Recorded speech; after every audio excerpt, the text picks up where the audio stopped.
Something different happened last fall. For the first time in a long time, I made a Pixel phone as one of my daily drivers, and it's a decision I don't regret after putting the Pixel 8 Pro through countless photo shootouts and comparisons against all the best phones around. Now that its successor is finally here, I have high expectations for the Pixel 9 Pro XL. That's because the Pixel 8 Pro stuck around for almost a year, even when newer Android phones like the OnePlus 12 and Galaxy S24 Ultra tried to tempt me away from it.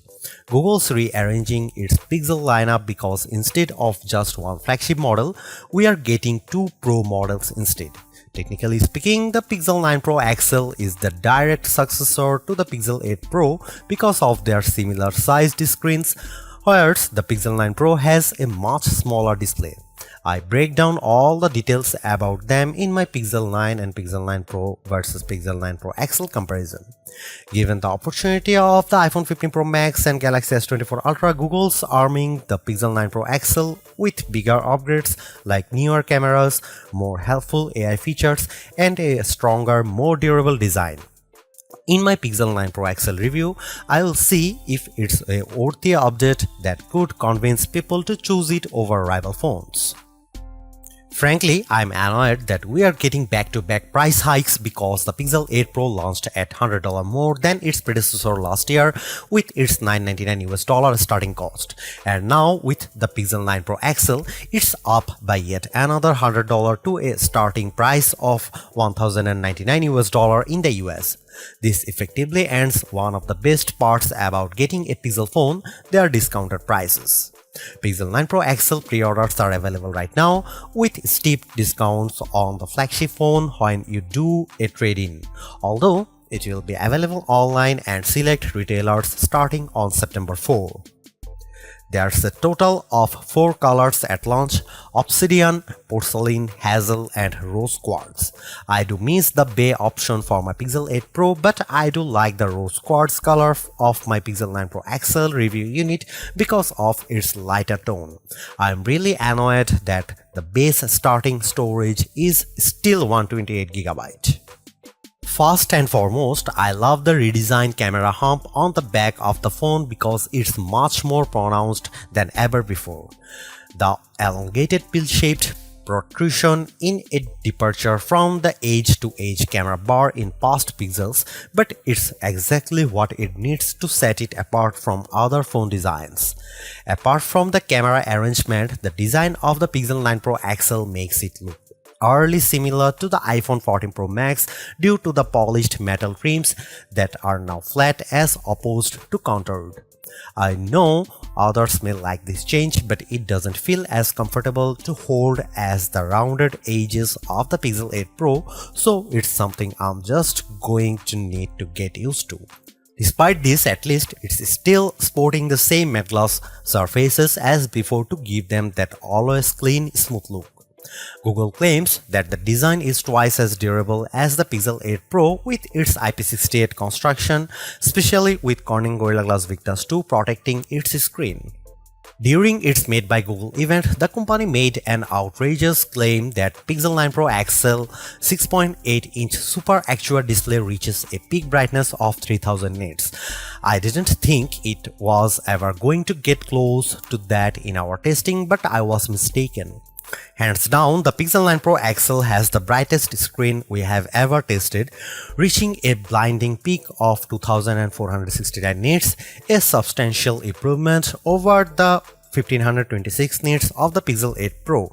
And you know what? It shows outside when I play the same 4K HDR clip, with the Pixel 9 Pro XL being noticeably brighter than the Pixel 8 Pro. But it doesn't end there either, because this OLED panel looks marvelous with its rich color tones and wide viewing angles that barely show any distortion when I look at it from an angle. This record-breaking mark is hard to believe, more so when rival phones like Galaxy S24 Ultra tops out at 1326 nits. I'm starting to believe that phone makers are leaning on software more so than the hardware to propel their cameras, and the Pixel 9 Pro XL is proof of this. That's because its triple camera system consists of a 50 megapixel main camera, 48 megapixel ultra wide, and 48 megapixel telephoto with 5x optical zoom. Technically speaking, the main and telephoto cameras are identical to Pixel 8 Pro. However, the ultra wide benefits from a wider f1.7 aperture, which makes it more suitable for low light. While the rear cameras are similar for the most part, it's the selfie camera that gets the biggest upgrade. A pixel crunching 42 megapixel autofocusing front camera with a wider 103-degree field of view. I won't spill the beans on how it performs just yet, but it's undoubtedly a big upgrade if you intend on using it a lot. Meanwhile, the camera interface is just as intuitive and robust as ever before. Since it's a Pro model, shutterbugs like myself appreciate the Pro controls that let me dial in a few of the camera settings manually. The only new changes include the Add Me feature, which leans on AR guidance to let the photographer be included in the shot along with how panoramic photos are taken. Here are some camera samples of Google Pixel 9 Pro XL.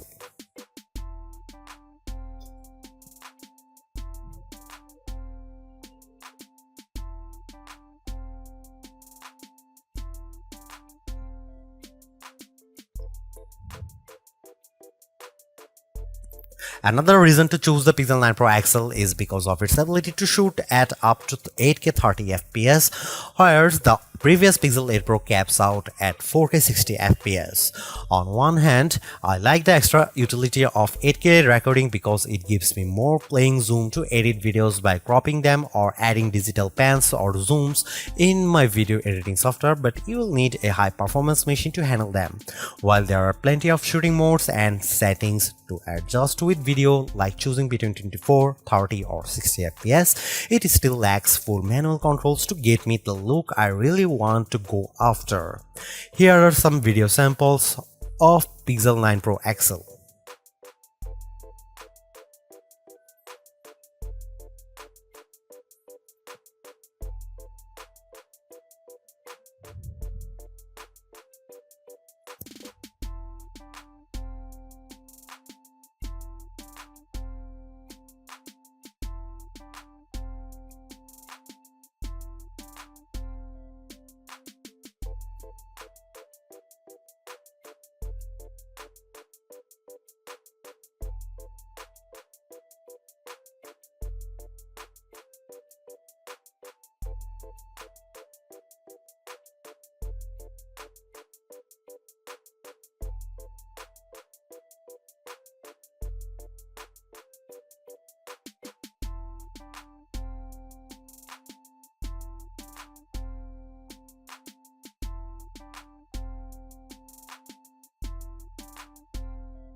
The biggest area of opportunity for the Pixel 9 Pro XL is without a doubt its processing performance, mainly because last year's Tensor G3 underperformed against rival chips like Apple's A17 Pro and Qualcomm's Snapdragon 8 Gen 3.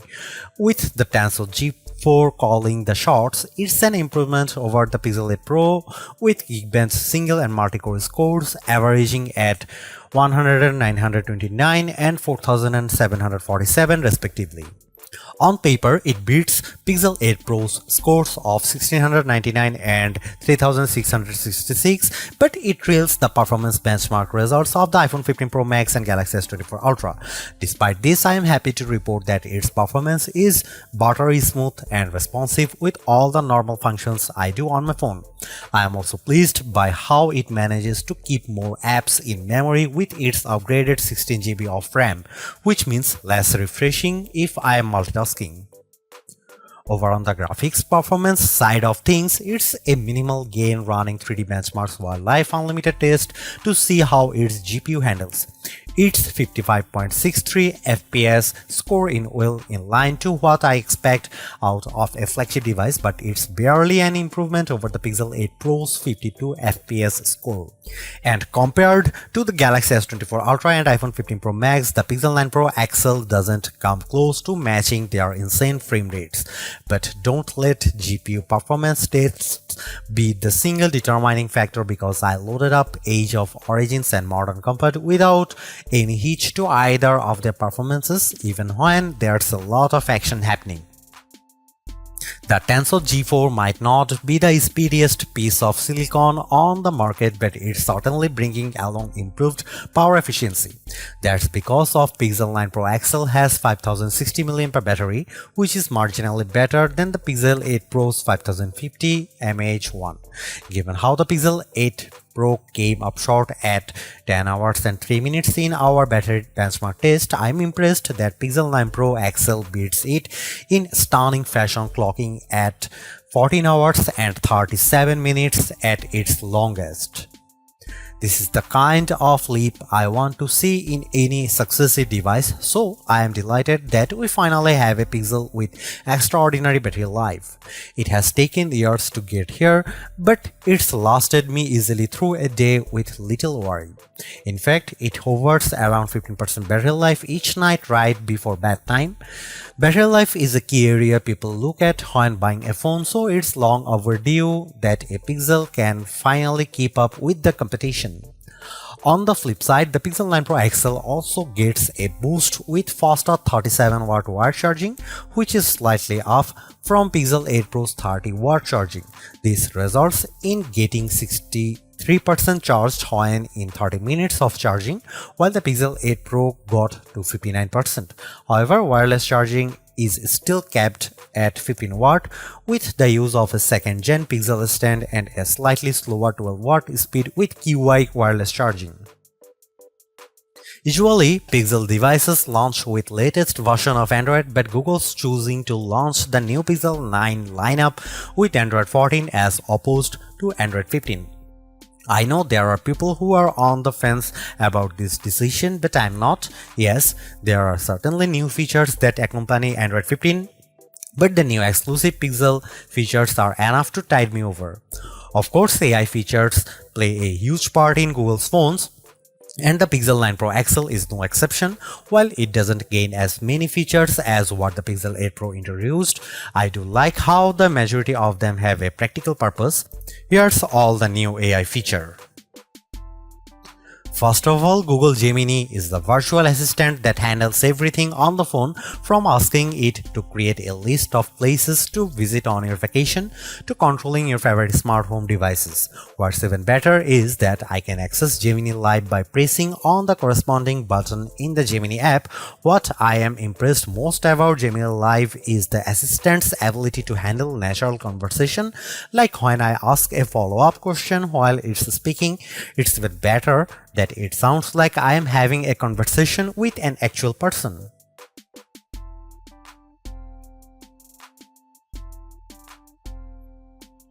Getting assistance with augmented reality, the Pixel 9 Pro XL's new Add Me feature lets me take group photos with the photographer stitched into the photo later. Essentially, you take one photo, then the Pixel 9 Pro XL guides you to take the second one, with prompts to move closer or further so that the two shots are lined up correctly. Once the second photo is snapped, it then merges the two with help from AI to produce the final photo. I will admit that it works flawlessly in the photos above that I used to magically add me.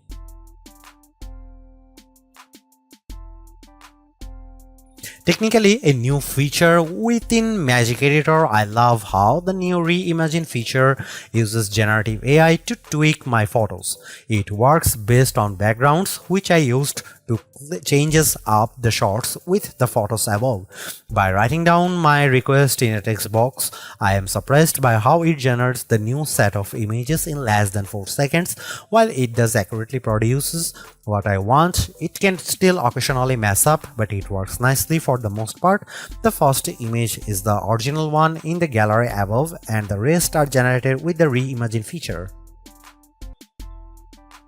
Clearly, there are improvements with the Pixel 9 Pro XL. Apart from its brighter display and longer battery life, everything else about the Pixel 9 Pro XL feels like its modest upgrade at best, which is made tougher due to its $100 price increase. While the new AI features are helpful, I was hoping for bigger improvements around its camera and processing performance. Given that the Pixel 9 Pro has the same exact camera arrangement as this, there isn't much justification on picking the Pixel 9 Pro XL for photography. And compared to its direct rivals, the Galaxy S24 Ultra and iPhone 15 Pro Max, they definitely cost more but have better performance overall.